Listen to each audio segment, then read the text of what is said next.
Welcome to the Genius Factory. Enjoy the video. You'll start by opening Gmail and picking the message thread or composing a new email. Make sure your device's location services are turned on and Gmail or Google Maps has permission. This lets you attach accurate coordinates. Once done, decide if you want to paste a live Google Maps link or a static address snapshot. You're doing this now to capture precise coordinates. The live link updates while a static snapshot is frozen. Next, tap the Compose or Reply field to continue. You should switch to Google Maps to create a shareable point. Tap the blue dot or long press the map to drop a pin and confirm the address. Then tap Share and choose Copy Link for a live navigable URL or capture a screenshot for a static image.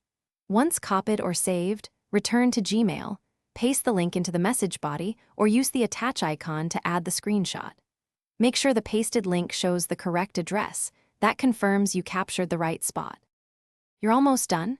Add a brief note that explains whether the link is live or a frozen snapshot, then hit send. Once sent, ask the recipient to open the link or image and confirm the location visually. This step verifies delivery and accuracy.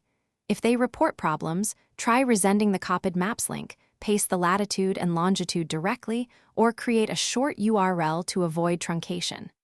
A key troubleshooting tip: if the link opens incorrectly, confirm both sender and recipient have location-enabled apps and resend. Thanks for watching. If you found this helpful, don't forget to like and subscribe.